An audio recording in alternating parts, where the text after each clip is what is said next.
Peringatan, saya bukan penasehat keuangan. Informasi yang terkandung di sini adalah untuk tujuan informasi dan edukasi saja. Lakukan riset kalian sendiri bila ingin terjun ke dunia investasi. Ingat, investasi kripto dapat menimbulkan kerugian yang cukup besar. Hai, selamat datang di channel The Web Venture di Weekend Crypto. Minggu ini pergerakan cryptocurrency kebanyakan rata-rata turun. Bitcoin turun 5%, Ethereum turun 3% dalam 7 hari terakhir. XRP memang naik 4%, tapi rata-rata yang lain kebanyakan turun. Cardano turun 7%, Solana 5%. Avalanche, Terra naik, tapi ya rata-rata sih kita lihat warnanya dominasinya merah ya. Jadi kebanyakan pada turun.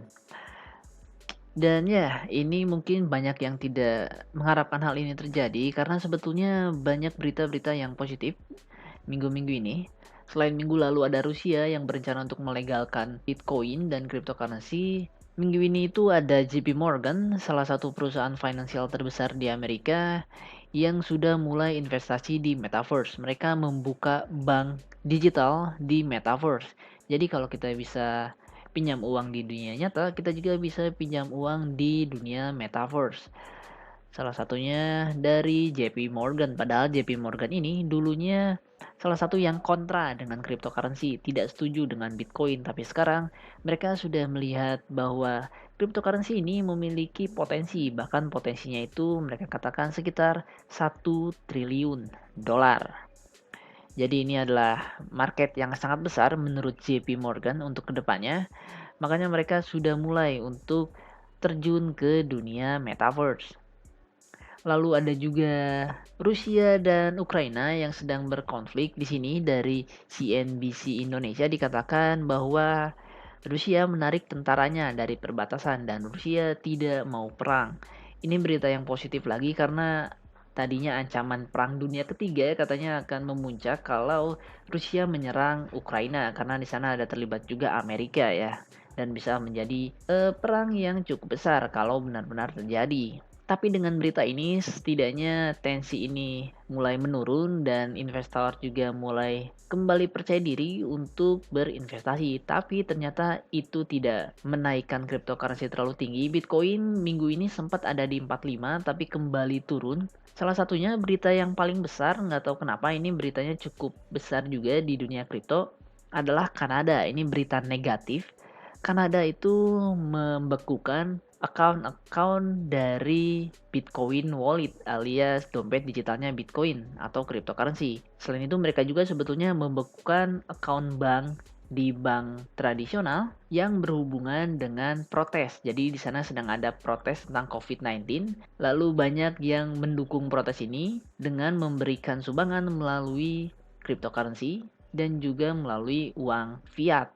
Tapi, berita yang keluar ke masyarakat yang sepertinya membuat khawatir para investor, membuat khawatir banyak orang tentang cryptocurrency yang masih bisa dikendalikan oleh sebuah negara. Padahal, tujuan dari cryptocurrency ini adalah agar tidak bisa diatur-atur oleh sebuah instansi, oleh sebuah negara. Jadi dengan kekuatan Kanada ini sebagai sebuah negara yang bisa membekukan dompet digital dari Bitcoin, membekukan sebuah exchanger atau website pertukaran cryptocurrency ke uang tradisional, ini membuat mungkin banyak orang yang khawatir tentang cryptocurrency dan sekarang harga cryptocurrency ya mayoritas pada turun ya.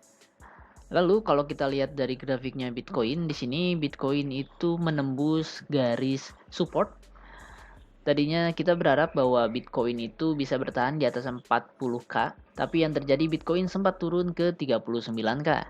Dan kalau ini terjadi, ini sebetulnya adalah sinyal yang cukup berbahaya karena setelah impuls seperti ini, sebuah gerakan besar seperti ini, candle yang bergerak cukup signifikan, lalu diikuti oleh candle yang berukuran kecil. Gue sering lihat candle seperti ini dan sering kali dan belum tentu akan selalu terjadi. Ini akan terjadi yang namanya reversal sebentar atau kembali ke garis biru ini, lalu akan turun.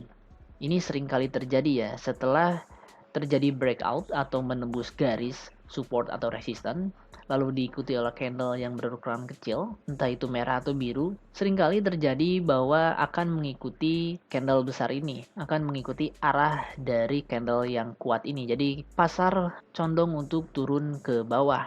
Jadi kalau ada pertanyaan minggu depan, gue lebih condong Bitcoin akan naik kembali ke 42K, ke 45K, ataukah Bitcoin akan condong lebih dekat ke 33K lagi? Gua sih sekarang positifnya Bitcoin akan ada di area sini untuk minggu depan. Itu menurut gua ya. Karena ya ini sih gua udah sering kali lihat. Jadi menurut gue inilah sinyal bahwa Bitcoin akan turun minggu depan. Mungkin lebih rendah dari 38K.